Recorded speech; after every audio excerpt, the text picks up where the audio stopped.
Coming up, Belize now has a weed guy. But is he an economic savior or just another snake oil salesman?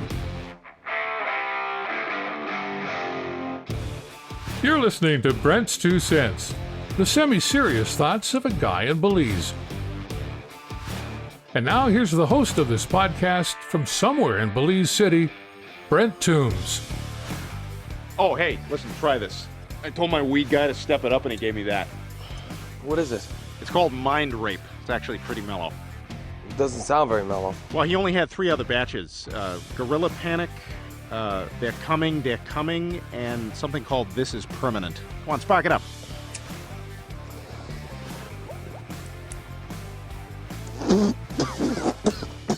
There you go.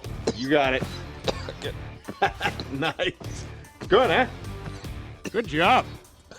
Yeah. Take pride in that. Hey, welcome to the podcast for the week of January the 18th. Okay, that clip from Ted 2 will make sense, I promise, but it's one of my favorite movies. Well, that and Ted 1.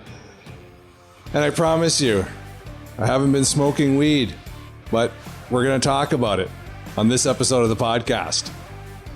First, let me say thanks to everyone who continued to download archived episodes while I was on hiatus.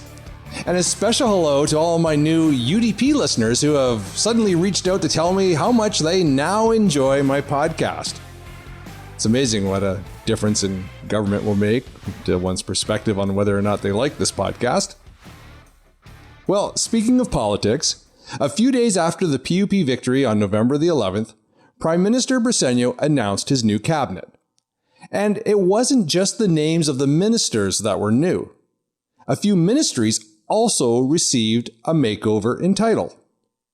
One ministry in particular, formerly known as National Security, reverted back to its previous alias of Ministry of Home Affairs, but now with the addition of New Growth Industries. Now, to me, that seemed to be an odd combination. The Ministry for Law Enforcement and National Defense was now being tasked with the responsibility for growing new industries.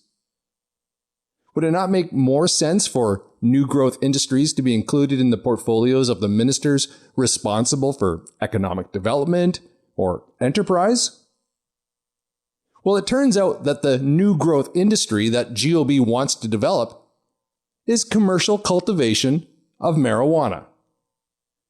Yes, Mary Jane, ganja, cannabis, chronic, reefer, weed. Now, before you get the idea that I'm somehow anti-weed, I will admit that in the past, I have enjoyed the occasional taste of the devil's lettuce. And I know from plenty of first-hand experience that marijuana is not addictive. And the only thing it can be considered a gateway to is a bag of Doritos. So I support the idea of complete legalization of weed in Belize. Now, currently you can possess 10 grams or less of marijuana, but you can't buy it, you can't sell it, and you can't grow it. But if you somehow magically come into possession of 10 grams or less, you're good. The decriminalization law is a bit ridiculous, but it was probably a necessary first step, as full-fledged legislation likely would have been too big of a leap at the time, especially for a very few vocal churches. But decriminalization did serve an important purpose, and that was to prevent police from exploiting the power they had under the old law to search, arrest, and incarcerate citizens for something as minor as a couple of joints. The decriminalization law came into effect in November 2017. And since then, none of the reefer madness predictions made by the National Evangelical Association of Belize have come true. The sky did not fall, Belize did not turn into a country of heroin or cocaine addicts, and there is no evidence, scientific or anecdotal, that more Belizeans are now smoking weed than there was 3 years ago. The only thing we know for sure is that fewer citizens, especially young, poor Belizeans, are being arrested and jailed because of a few sticks of weed.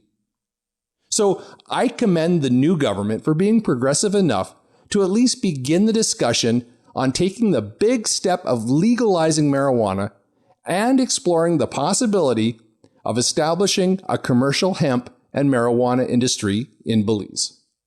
Like I said earlier, I support full legalization of marijuana in Belize.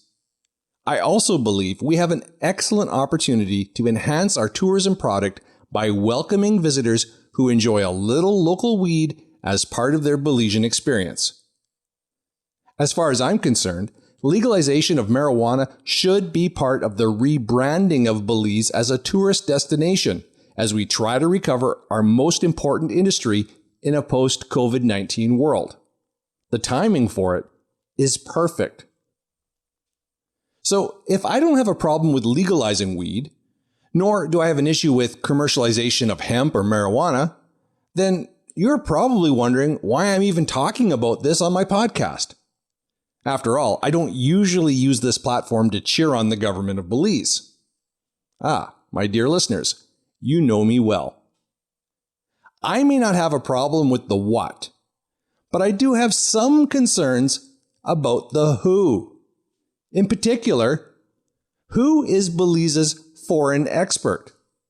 And what is the nature of his relationship with Minister of Home Affairs and New Growth Industries, Karim Musa?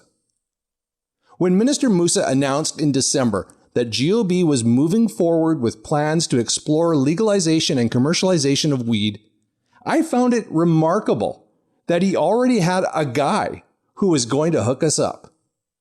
Now, every good stoner needs a good weed guy. But Minister Musa is not buying dime bags in a back alley. He's trying to establish a legitimate and legal commercial marijuana industry for Belize. Something that is not only going to face opposition from holy rollers here at home, but will very likely attract scrutiny and wrath from Uncle Sam. Let's face it, if it wasn't for the United States' war on drugs and the punitive measures they impose on any nation they consider to be providing aid and comfort to the enemy, a lot of countries, probably including Belize, would have legalized weed a long time ago. But as it stands right now, Belize has to stick handle very carefully as we dip a toe in these legal weed waters. Commercialization will not do anything good for our economy if the Treasury Department cuts off our international banking system because we get listed as a narco state. So that's why I found it a bit remarkable that Karim Musa's first big announcement regarding legalizing weed was not about how he was going to navigate those tricky geopolitical waters, but rather to introduce Belize to his hand-picked guru of ganja, his commercial cannabis consultant, Belize's new wizard of weed, the chronic in chief, the innovator of indica, the sultan of sativa, Mr. 420 for the 501, Alex Lavin from the great state of Rhode Island.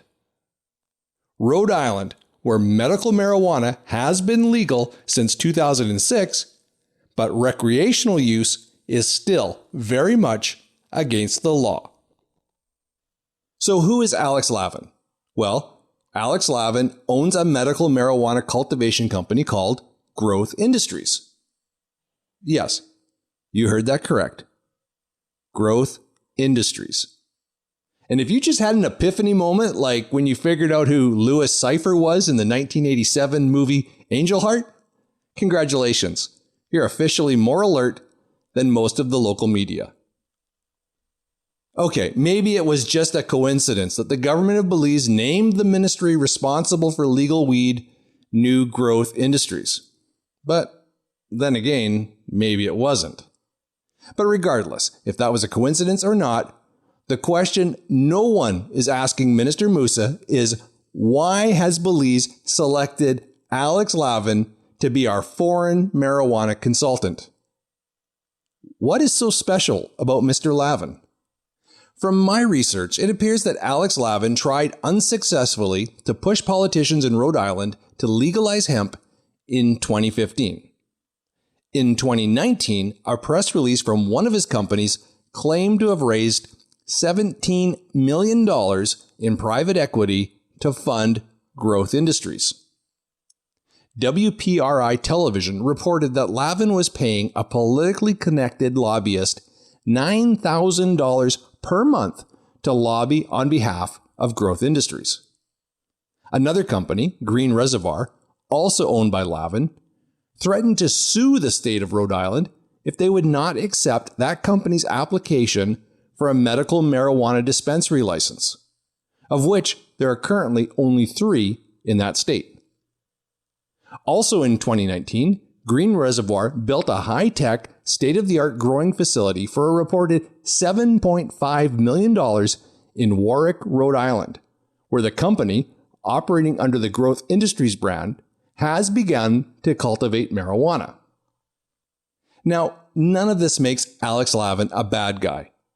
And I'm certainly not stupid enough to suggest that the Minister of Home Affairs and New Growth Industries, who is a lawyer, or Mr. Lavin, who has no problem threatening to sue his own state government with a lawsuit, are up to anything illegal.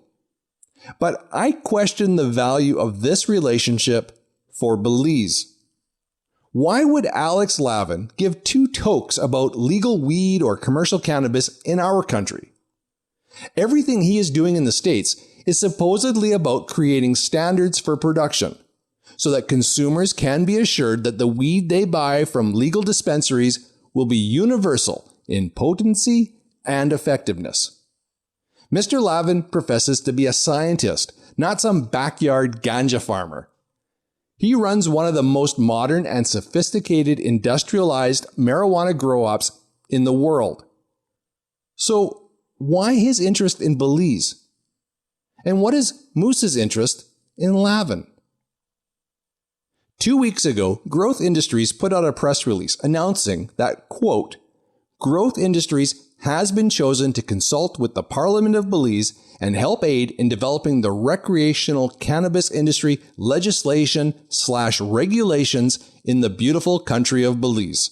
Special thank you to Minister Karim Musa for the vision and trusting Growth Industries with such a historic privilege.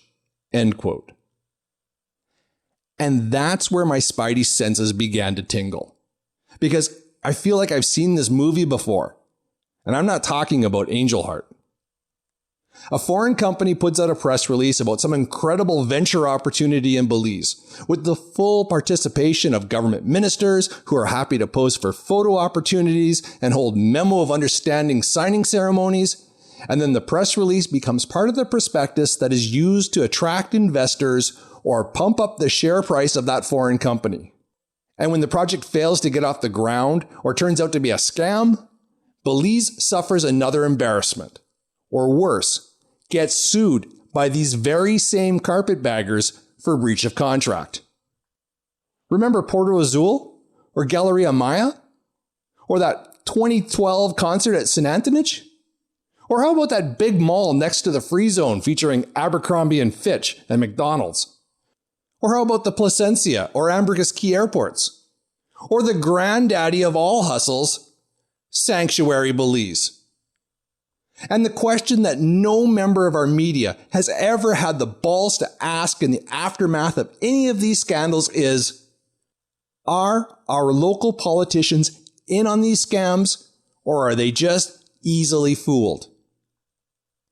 Again, I am not saying that Alex Lavin is the next Andres Puque or Jorge Gian. In fact, I hope he will be the Pied Piper of pot that will lead us into the economic promised land of commercial cannabis.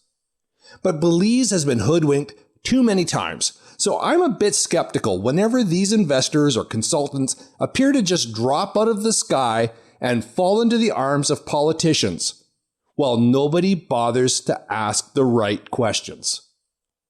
The media has gotten high on the idea of Scott Sturm versus Karim Musa, and the general public just wants the church to stay in their lane and leave people alone to enjoy an occasional spliff. Meanwhile, nobody is asking about Alex Lavin or why a guy who can't legally smoke weed for recreational purposes in his own state is so interested in helping change the laws of Belize. Look, I enjoy a good pissing contest between the evangelical churches and government, probably more than most people. But right now, that's not the story when it comes to legalizing and commercializing weed in Belize. So please, don't study the noise in the market. Check your change. We want to hear from you. You can find Brent's 2 Cents on Twitter and Facebook at 2 Cents Belize, or email us at podcast@oshaproductions.com. That's OXAProductions.com. Well, this is the 21st episode of Brent's 2 Cents, and it's been just over 6 months since I launched this podcast. I am so grateful to you, the audience, for your response. The podcast is closing in on 10,000 downloads, which is a remarkable milestone for an independent podcast produced for a relatively small market. Most listeners are, of course, in Belize, and the next biggest audience is, not surprisingly, in the United States. But what amazes me is that there are people in 46 other countries around the world that have been listening to this podcast. So a big shout out to that one person in Bangladesh and that one person in Iran.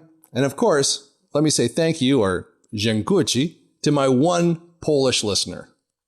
Now, I'd love to hear from you wherever you're listening, whether that's here in Belize or some far-flung corner of the world. You can find all the links to my social media accounts plus my email address in the show notes for this episode. But as much as I would enjoy reading your comments, what I really want is to hear your voice on a message that I can share in a future episode on the segment I'd like to call Your 2 Cents. In the description for this episode, you will find a link to a website called SpeakPipe. And all you have to do is click that link on your device and begin recording a message. That's it. You can leave me a message about anything that's on your mind. Let me know if you agree or disagree with something I've said on this podcast. Hey, maybe you hate this podcast and you just want to tell me to shut up. That's okay too. I'll play it.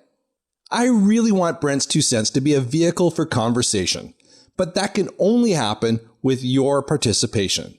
So please click on that link and send me a message. And let's share your 2 cents with other listeners just like you.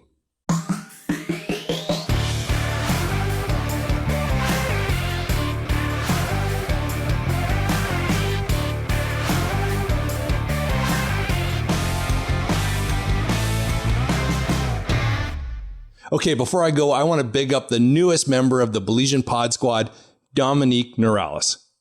Dominique is one of the brightest young Belizeans I know, and she just launched her podcast called Walasaha on New Year's Eve. Now, this is a podcast I had been anxiously waiting to hear because I knew Dominique had been planning it for quite a while. So far, she has released 2 episodes, and her plan is to release a new episode about every 2 weeks, depending on the demands of her studies at UWI in Barbados. Dominique is a youth activist, a published writer. She's been the co-host of Creme TV's Wake Up Belize Morning Vibes, and now she's a podcaster. And she just turned 24 the other day, so happy birthday, Dom. I'll put a link to Walasaha in the show notes for this episode so you can add Dominique's podcast to all those other great Belizean podcasts that you really need to be listening to. Remember, you can be part of the podcast movement in Belize by sharing this show with at least one person who otherwise may not know about it. And don't forget to subscribe to Brent's 2 Cents on your favorite podcast app so you never miss an episode. You can contact me anytime on Facebook, Twitter, or Instagram at 2 Cents Belize. And I occasionally post stuff on TikTok, so give me a follow there as well. Now, if you want to support this podcast financially, you'll find a link to buy me a coffee in the description for this show. A coffee only costs $3 US or 6 Belize, but your donations really help because even though listening to podcasts is free for you, there are real costs to me to produce, host, and market this podcast. So just a few dollars from a few listeners like you goes a long way to keeping this podcast going. And that's going to do it for episode 21 of Brent's 2 Cents. Hey, it may be 2021, but COVID-19 is still going strong. So please, Continue to wear your masks, wash your hands, stay home as much as possible. And most importantly, be nice to each other.